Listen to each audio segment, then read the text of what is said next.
of the Chintamani fragment, writing in a letter to Rourke, "We await the stone, and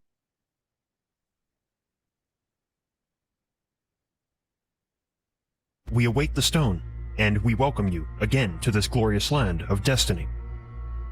Though it's true that both of their expeditions were funded by the United States, the Rourkes undoubtedly maintained some ties to their mother Russia, and possibly to the head of the Soviet secret police, Gleb Boki, a man obsessed with occultism, and particularly the supernatural aspects of Buddhism.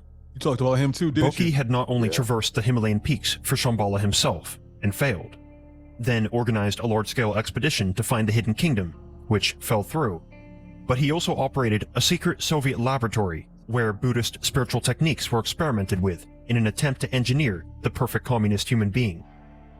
Gleb Boki was deeply invested in finding the Hidden Kingdom for the knowledge, technology, and magical weaponry that it held, and repurposing these resources for the glory and world domination of the newly established USSR. Though his own attempts at an expedition to Shambhala were thwarted by political rivals, Boki could have found a convenient solution in the Rourkes, two Russian expatriates and highly respected mystics who happened to be planning their own expedition at the right time. Now, the Rourkes distrusted the Bolshevik communists. After all, they left their beloved Russia and moved to the US in the wake of the revolution. However, a multi-year expedition across the Himalayas requires as much financial and logistical help as possible. One very questionable detour in the middle of their journey leads credence to this theory that the Rourkes were double agents of the Soviets. In 1926, they went out of their way to cross into Russia and visit Moscow. An otherwise nonsensical detour only begins to make sense when one realizes that they probably delivered information and artifacts to the Soviet secret police before continuing their journey.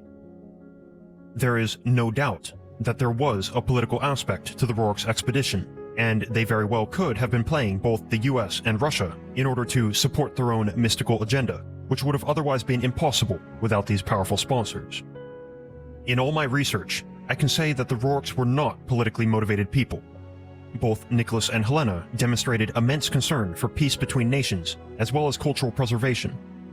Nicholas himself received 3 separate nominations for the Nobel Peace Prize, and both he and Helena were instrumental in the passing of the Rourke Pact, signed by President Roosevelt and 20 other nations of the Americas, which established legal precedents that the preservation of culture should always come before military necessity, and obligated governments to avoid the destruction of museums, libraries, and other cultural sites while at war. The Rourke Pact would later be a core element in the formation of the United Nations. Whether the Rourkes reached Shambhala, they certainly lived the philosophy of his prophecy, to bring peace between people, and for that, the Rourkes should be remembered. But the mysteries of their legendary expedition through the Himalayas remain. Did Nicholas and Helena Rourke discover the entrance to Shambhala and live in the kingdom for months on end? Was the stone they received really a fragment of the Chintamani? And were ancient secrets delivered to the Americans and Soviets? Or did the Rourkes preserve what they found for the good of humankind? Let me know your theories in the comments below. And if you found the legend of Shambhala fascinating, come watch my video on Agartha, the hidden... All right, man. So we made it through the video. What are your final thoughts? Man, that last part, he kind of what do you call it? He went against what he just said. I don't know how to say that. He was like, they could have been double agents, but then they weren't interested in political gain in the first place. And I think I believe that way more than I believe that they were double agents and trying to play America and Russia at the same time. You know what I'm saying? Like it wasn't politically motivated at all. They weren't trying to side with one or the other, I think, at this time, especially during, you know what I mean, like the Bolshevik Revolution in Russia. They weren't trying to help or assist in any way. I think, if anything, I could definitely see what's his name? Boki. I could definitely see Boki being somebody that they either trusted or somebody that they could benefit from, you know, corresponding with. And at the end of the day, if you're in Tibet, Russia's not Russia can't be all that far if you're going to make a trip. And you've been on, 15,000 miles in over a couple of years. I think that is well within a possibility of exploring. But again, it's definitely something I think they did. I think that there isn't you don't find the entrance to Shambhala. I think you're taken to the entrance of Shambhala. You know what I'm Right, saying? right. And this is just conjecture. I don't have anything to this is all just, you know, my imagination and what I think could possibly happen. But absolutely, I think that that ship that they saw right before they fell off the map could very much have been their welcome party, you know what I mean, or very soon after. And absolutely, there wasn't a way for them to find that entrance or to find access to Shambhala, which I do think is a real place, but it's a place where you can only be led to. You can never, you know, happen upon that entrance. Gotcha, And gotcha. I think that there's a lot more information that we need to research about these people on our own. The Roriks definitely have international effects when it comes to the Rorik Pact, Mhm. and again, for somebody for a mystic and for a writer um to be nominated for the Nobel Peace Prize 3 times, like that's really that really makes me want to understand more of their story and their history. And hopefully there's some autobiographical information that we can pull from them, because these are people that I absolutely want to research more. Yeah, definitely. And I totally agree with everything you said. I think you know, just in conclusion, it's really startling the amount of um notable figures that have notable accomplishments that have this or had this train of thought, whether it be you know, Haley, what is it, Edmund Haley, Mm. Yeah, yeah. we discussed Leonhard Euler, the famous mathematician. I know we went over a few other notable people um, in off record conversations, and it's it's it's really puzzling to me, man, that people, you know, don't have these conversations when they're having the conversations about, you know, extraterrestrials, UFOs, life on other planets, and these different things. It's like, hey guys, there were notable scientists, people that were receiving nominations for the Nobel Peace Prize, um, that were doing their own sort of expeditions and journeys, that were more reasonable, than going outside of the planet. The planet is a vast, you know, vast body, composed of a lot of different things, a large makeup. And so um, I think there's even a statement that says we've done more research on the surface of the moon than we have in our own ocean. In our own oceans, Um, right? Yeah, Now, yeah. do I really believe that? Not necessarily, but I like the quote though, because I think those are Yeah, the type of things that they throw out there to say, hey guys, like, you yeah. know, this is what it is. It's like, come on, let's be for real. Y'all have done way more research than what y'all have. What you're letting on, right? What Oh, you're of course. exposing to the public. Of course. I mean, it's just like technology, like, you know, that idea that the military has, you know, 3 times or 5 times the type of technology that the common man, you know, is able to access. So it's that same idea, that they're always going to just kind of feed you crumbs to keep you satiated. Right. And for the average Especially when person, they lose, when the military loses, what is it? I think they can't account for, this time around it was like 1.8, 1.6 trillion right. dollars unaccounted for. And you just imagine that, like, yo, at that point, I don't even think it's 3 times or 5 times. I think that these people are so far ahead of the Mhm. technology that we have access to now, that it's almost like they don't even know how to break this kind of, you know what I mean, like that kind of technology, anything close to that.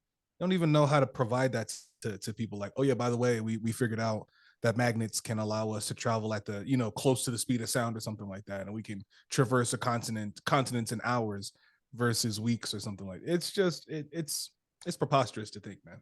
Yeah, yeah, for uh sure, for sure. Yeah, so I think, you know, with everything that we saw in the video, with all the things we talked about offline about the hollow earth theory and all the other different types of findings that, you know, independent other researchers has found. You know, I know there's been a article suggesting that there's an ocean. I know we spoke about this, an ocean that, um, you know, below the surface of the earth, that has larger volume than all the Bigger than oceans combined. That all the oceans combined, and this sits within the Earth. So I think all these pieces, to me, if you're a logical person, if you're analytical person, if you're a person that's into knowledge and facts and these different things, it only goes but so you only go but so far before you start kind of adding these pieces up, and you're like, wait a minute, okay, so the Roricks were looking for this inner Earth civilization. Okay, they had backing by the U.S., they had backing by their own country. The gentleman who led the spies. expedition, right? Spies were trailing them, of different nations, trying to figure out where they were going for their own sake. These same individuals, the same individual that led the expedition was a renowned painter, nominated for a Nobel Peace Prize, which is one of the highest prizes that a person can win, of esteem and clout and nobility on Earth, essentially.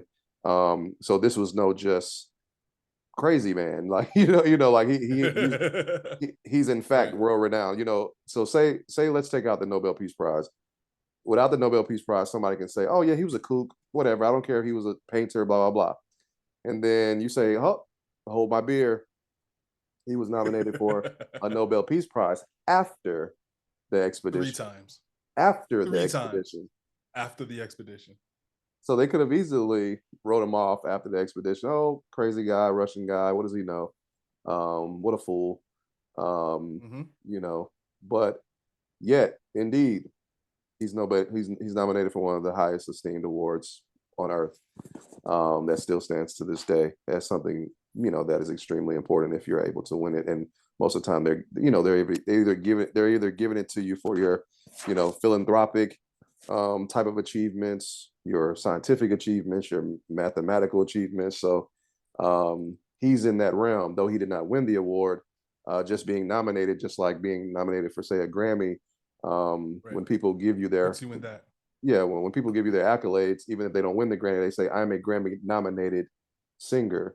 I'm a Grammy nominated rapper." It means something. It means that you were held in a certain category of greatness. So in fact, Rorik was great. So what that means is that there's some credence to this story, whether you like it or not, whether you believe it or not, whether you think it's just fantasy.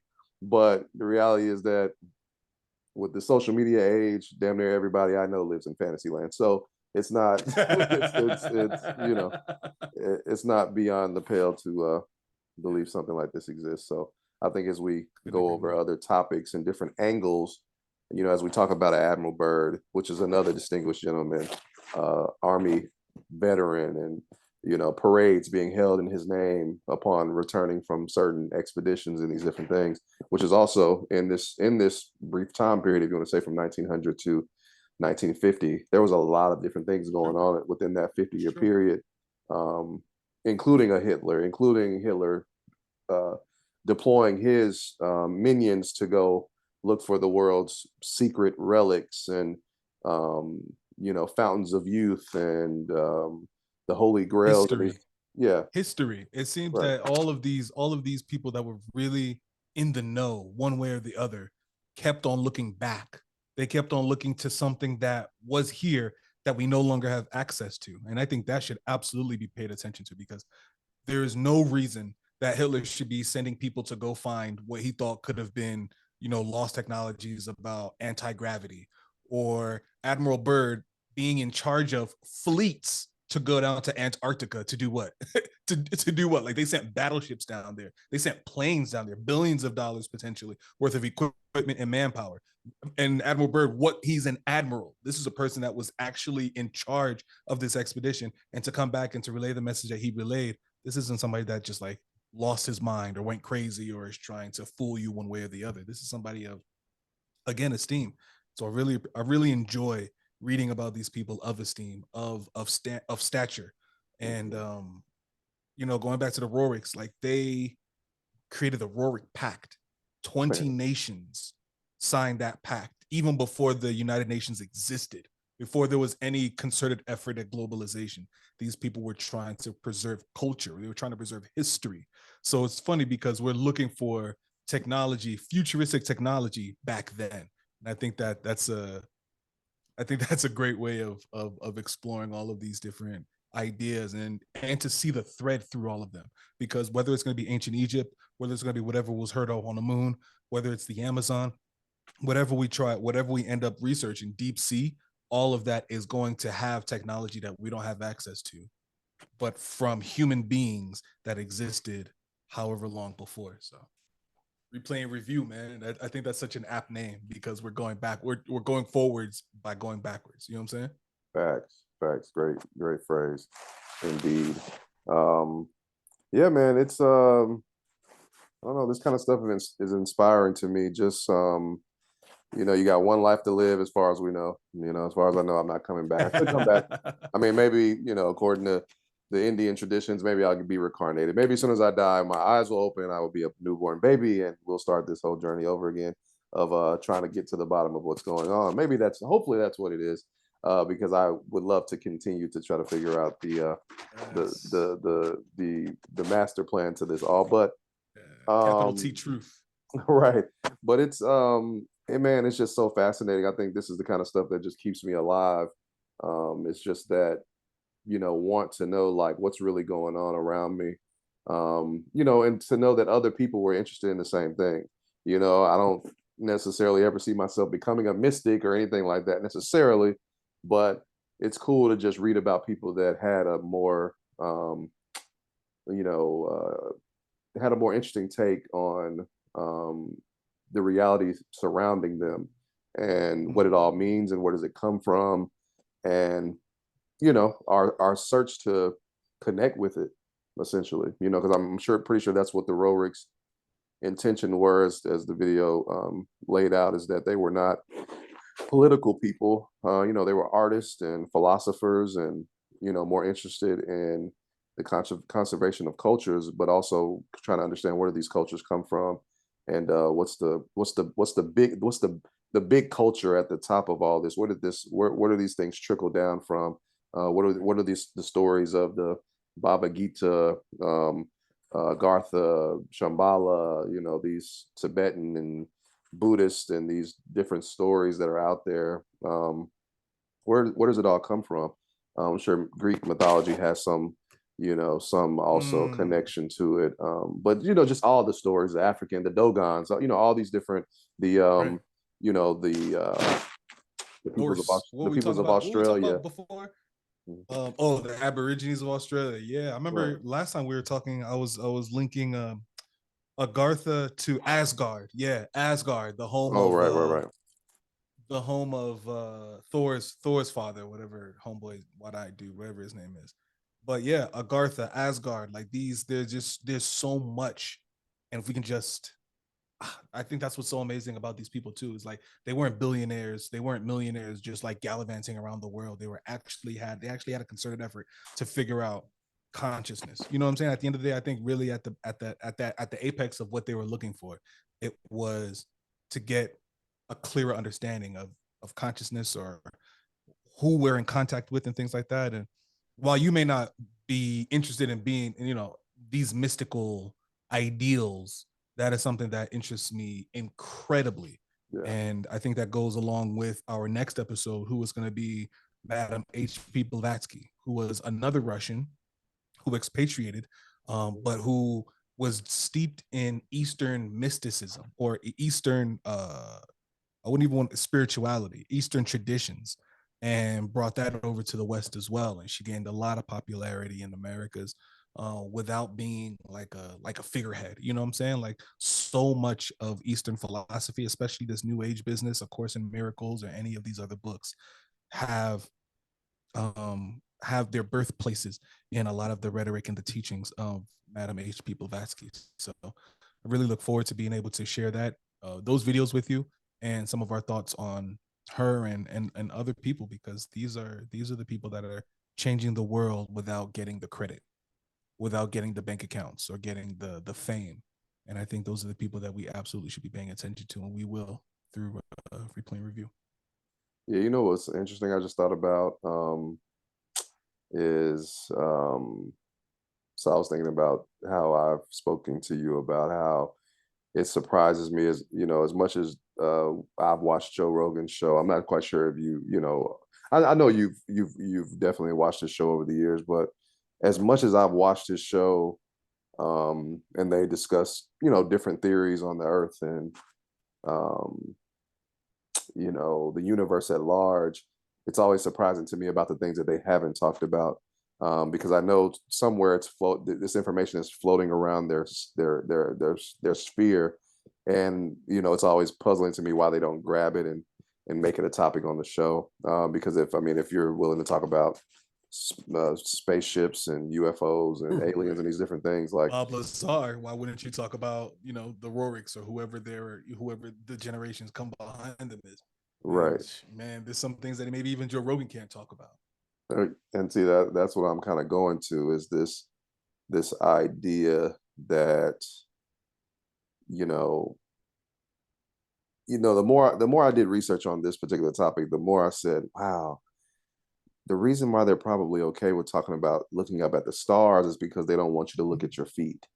you know you know it's like and another part about it is like when you speak about the um trying to understand the whole UFO phenomenon, these different things, there's always this struggle of where's the proof, right? Where is the tangible proof that we can say 100%? We might not know what it is, but here is the proof of said thing. And of course, you have your witness, your eyewitness accounts of also some notable figures, army figures, etc. But in this particular instance with the inner Earth, not only do you have individuals that were of note, notable individuals, you had nations sponsoring these individuals. You had of different countries, essentially, leaders of the USSR or Soviet secret police, the US president, the president of the United States, um, powerful figures that are doubling down on this particular type of research, so much so that um they are so secretive about this particular expedition that once they send them for the second expedition, they say it's in the name of erosion plants for the, for The them to head of run. agriculture came up with that so he could give them a good cover, man, and sponsored them. For real, man. This is Yeah, deep, and that's exactly why we dig. We dig. We don't look up and we don't wonder. We dig. And I think right. that's what's really going to set us apart as well, man. We're not looking for the truth. We're not postulating. We're just digging for information. And I think it'll present itself for sure, man. Sure. Definitely, definitely, man. So Yeah. I enjoyed this one. I think we're just building up to just making more connections, um, and finding out how this all ties together. I think the more that we dig, we're gonna be like, wow, we heard that on the second video, Mm-hmm. and we heard that Mm-hmm. name there, and this connection, and wow, okay. So yeah, I feel like now that even if we go back and you know do an episode on Admiral Byrd, I feel like there's going to be points that I didn't hear in my prior research that's going to tie that to this, similar names and similar, conversations, similar, years in history that you're like, oh, okay, they said that happened in 1926. Okay, this happened also in 1926. So you're saying simultaneously while they were searching the Himalayas for this, Bird was in Antarctica looking for this. Right. Oh, Right. okay, Okay. Okay. interesting. So yeah, I'm excited, man. I'm excited to see where it goes. But that's it, guys. This is episode 2. We have a few parts to this thing. Shout out to Mr. Mythos. I tagged Mr. Yeah. Mythos in our post. I tagged Joe Rogan. I tagged Graham Hancock. Let's get this Hey. conversation going. Yes. That's it, guys. Episode 2, Hollow Earth. Let's go down the rabbit hole. We'll be back for episode 3. We're out.